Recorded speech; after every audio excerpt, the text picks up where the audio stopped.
Set in a world of swords and magic named Flonyard, where demi-humans exist, Gaul's lion army, led by Leon Michelli, is to attack Nyan Fort. Facing potential defeat, Princess Millhiore of the Biscotti Republic summons a hero who can save her country. On the other hand, in Kinokawa, Japan, Izumi Shinku, an Englishman and pro-gymnast, is woken up by his friend Becky to go to school. After reaching their destination, Shinku ditches the morning assembly when he is suddenly transported to Flonyard when a dog opens a portal. Upon his arrival, he is greeted by the dog Princess Millhiore, who claims him as his summoned hero. Claiming that the battle had already begun, she briefly explains her situation in Shinku on their way to the battlefield. Suddenly, a commentary booth is shown, revealing that this battle is more of an event than a war. Millhiore explains that no death is caused in this battle, adding that these battles are used for negotiating between countries. Meanwhile, on the battlefield, Eclair Martinazzi and her elder brother Roland fend off opponents who try to reach the finish point. Shinku then arrives on the stage, using a staff as a weapon, as the princess introduces him to the people. Using his amazing gymnast skills, Shinku at a rapid pace knocks out enemies, turning them into beast balls and suspending them for the rest of the event. Advancing, he reaches Eclair, who is also blowing away opponents using his seal beam. Shinku asks her to teach him how to use this power. After quickly grasping the basics, they both combine their powers and unleash a lethal attack, knocking out several foes. However, they are attacked by Leon Michelli, riding her ecchi named Tuma, who easily gets past them. As she continues forward, she is attacked by the Biscotti troops, but demolishes them swiftly. As she is about to reach the end, she is stopped by Eclair and Shinku. Leon Michelli unleashes her ultimate attack, but they are able to evade the attack thanks to Eclair's clever thinking and manage to defeat her. Thus, they secure their victory. As the event ends, Shinku tells Eclair and Roland that he wants to contact his world, but is informed that he can no longer return to his world, nor is he able to have any sort of contact with that world. The princess, who also just recently learned of the hero's dilemma, feels guilty and wants to help but cannot as she has diplomatic affairs that she needs to deal with. Meanwhile, Shinku is seen as depressed by his findings. He is given his performance fee and is told to enjoy his stay. Eclair accompanies him sightseeing, and together they roam around the city eating delicious food. Shinku is told that there are similar events that occur between villages on a small scale. Figuring that there might have been some progress, Eclair takes the hero to Elmer, who was tasked with returning the hero home. Although she hasn't been able to do so yet, she helps Shinku to contact his world using a device. Eclair is also informed by her brother that Arquine, the strongest knight, and Yukike's are set to return to Biscotti. Before the concert set to celebrate their victory, Shinku is taken to a bath where he sees Millhiore naked. After an embarrassing moment, they decide to have a meeting after the concert. As he gets out of the bath, he is encountered by Leon Michelli's little brother Gaul and his subordinates who have captured the princess. Gaul seeks a duel between himself and the hero, to which Shinku promptly agrees. As Shinku runs to rescue the princess, he is scolded by Eclair for accepting the declaration of war and making it official. Shinku, who was unaware of the rules, apologizes but vows to bring her back. Meanwhile, Gaul has fortified his defense and Millhiore is taken care of by Rogue, Gaul's maid. It is revealed that Leo and Mill were old friends who have now grown apart. Soon Gaul visits the princess and apologizes for the sudden kidnapping, claiming that he just wanted to fight the hero before running to the battle. Meanwhile, Eclair and Shinku break through the enemy's gates with the help of Elmer, but are outnumbered and surrounded after they enter the fort. As General Godwin attacks them, out of nowhere, Arquine and Yukikaze show up and help them. Arquine handles the general, Yukikaze lowers the enemy's numbers, and Eclair handles Genoise, who captured the princess.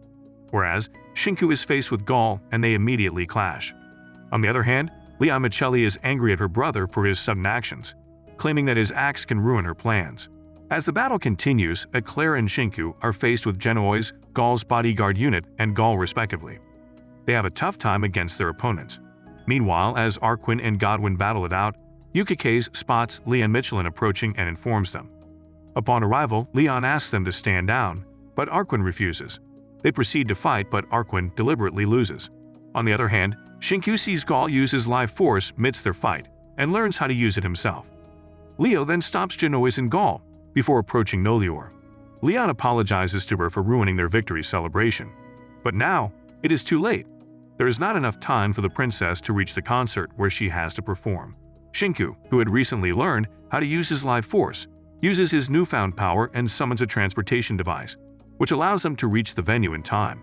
During their travel, Millhiore apologizes for causing him trouble but Shinku says that he has enjoyed his stay and there was no need to apologize. As they reach their destination, Amelita quickly prepares Millhiore as she goes to sing. Upon hearing her sing, the hero admires her song and voice. The next day, a formal award ceremony is set up to award the knights for their part in the recent wars. As a few days pass, Shinku has now adapted more to life Flonyard. He goes to the kitchen with Elmer to get some snacks, where they are tasked to deliver snacks to the knights. Once there, Shinku also spars with Eclair. Later on, he is led to Arquin and Yukike's by some pet dogs where he chats with them and has supper. Meanwhile, Millhiore is doing paperwork in the castle, when she is informed that Amelita, her assistant, has made time in her schedule after the party to spend some time with Shinku. Hearing this, she is delighted. At night, Shinku visits her, where they have tea and have a conversation as well.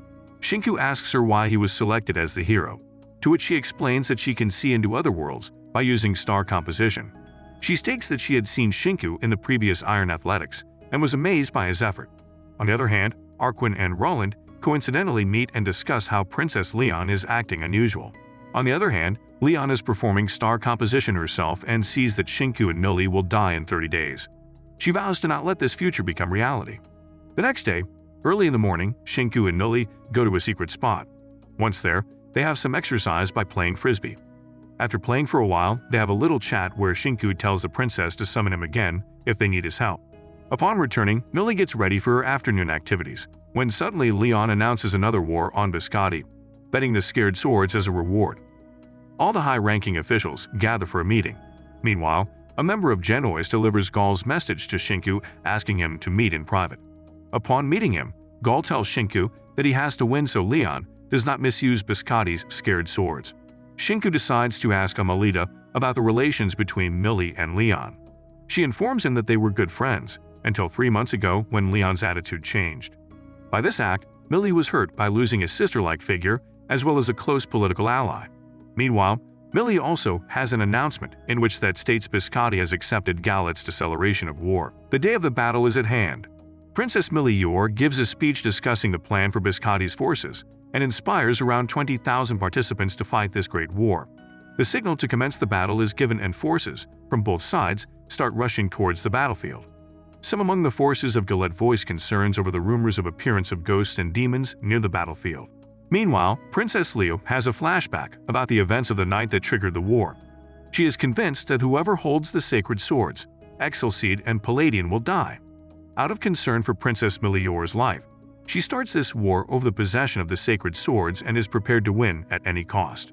The battle continues and Shinku is targeted by Gaulet's forces to relieve him of his sacred sword.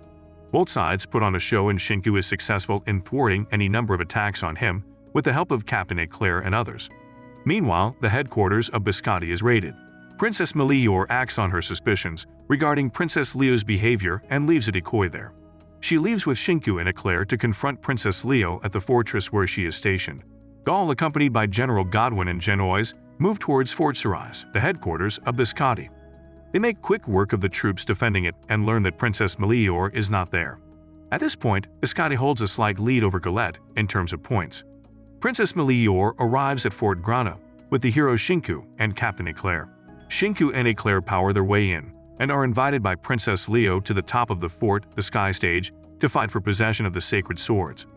To Leo's surprise, Millhiore comes up to her with her sacred sword and confronts her. Millhiore is frustrated and asks Leo the real reason she started the war. Suddenly, a thunderstorm appears and the sky stage detaches from the fort and begins floating above the building, carrying Millhiore and Leo with it. A sphere of energy with an ominous aura is seen descending from above the stage. A huge creature emerges from the sphere, identified by Leo as a demon spirit. It moves to attack both princesses and manages to absorb Millhiore.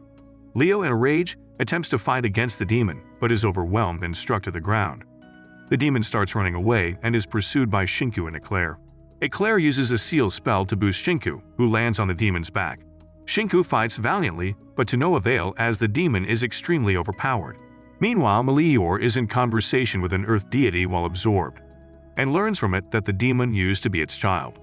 It was pierced by a demonic sword which caused it to transform into a destructive creature. The deity begs Millhiore to kill its child for it had suffered enough. Millhiore disagrees and uses her energy to break away from the demon. Millhiore briefs Shinku, and they attempt to remove the sword from the deity's body. Aided by a blast wave arrow shot by Leo, they manage to pull the sword away and release the deity from its suffering. Cinque, in order to keep Millie safe, runs away when he is forced to stop as there is no longer any foothold remaining. They are then picked up by Elmer and Eclair and transported to safety. Meanwhile, Yukikaze and Arquin face off against the demonic sword. Yukikaze creates a spell and Arquin attacks the sword, thus sealing it. Yukikaze goes to report this to Millie. On the other hand, injured Leon tells Rogue to call the media and announces that the war is to be cancelled and vows to improve herself as a ruler. Later that night, Millie performs a song to make up for the cancellation of war. There, Eclair asks Cinque to accompany him to some shops to eat and are seen by Yukikaze and Elmer. As they proceed on their date, they are interrupted by Gaul and Genoise. During this time, Yukikaze and Elmer join them. Suddenly, a letter is delivered to Elmer, which told her to immediately contact the Academy. On the other hand, Millie is visited by Leon, who apologizes to her for putting her in danger. Millie states that she needn't apologize as everything that she did was to protect Millie. Leon is embarrassed that she knew as it was the reason for her visit. She then asks Millie if she could watch her sing, to which Millie agrees. After their chat, Millie goes to sign on the stage. Elmer, on the other hand, is seen sad and dejected sitting under a tree alone. As the Biscotti troops return, Elmer goes to the Academy where she learns that the returning spell can be performed if a few conditions are met. She informs Cinque of this discovery and mentions that the conditions involve him not being able to return to Flonyard and him losing his memories of Flonyard as well. She starts to cry, saying she is ashamed of herself for thinking she could give a perfect ending to this whole situation. Cinque comforts her and asks her to not tell the conditions to anyone else, to which she agrees. She later informs the princess about Cinque's return as well. The next morning, Cinque and Millie again meet at the secret spot and play frisbee. After returning, he goes to meet Eclair and then Arquin and Yukikaze. On his way back, he also meets Gaul, who accompanies him to the Biscotti castle. The next day, Millie informs everyone that Cinque is set to return in a few days and a goodbye ceremony will take place. Meanwhile, Elmer is frantically trying to find another method of returning the hero to his world to avoid a bad ending to this situation. The next morning, Millie and Cinque are again out for a walk in the secret spot. He asks her if a big goodbye ceremony is a must, to which she says yes, as he is the hero. At the ceremony, Millhiore takes the sacred sword paladin from Cinque. He is then escorted by Eclair to the summoning ground. From here, he can return home. On their way, Cinque gives a memento to Eclair. As they reach, Cinque proceeds further up where Millie sent him off to his world, just before they both profess their love for each other. Meanwhile, Elmer, who was trying to find a way to avoid Cinque losing his memories after going back, finds a note addressed by the Biscotti royal family to the Galate. The note stated that the hero can be indeed resummoned if he has given the summoner a written promise and has given 3 people mementos from his original world. Elmer tells this news to Millie, who is surprised and happy. On the other hand, Cinque, who is now in his original world, is woken up by Becky. He can no longer remember his memories of Flonyard and proceeds with his plans with Becky, which are to go meet his parents in their relative's vacation house. After spending the day at the vacation house, Cinque goes for a walk where he encounters Tatsumeki, who has a letter on his collar. Cinque takes out the letter and opens it. He finds the ring of Paladin in it. Upon seeing the ring, he remembers all the time he spent in the fantasy world. Ecstatic, he runs back when he sees Becky. He picks her up and tells her that he has finally remembered and promises to take Becky to Flonyard next summer. The end.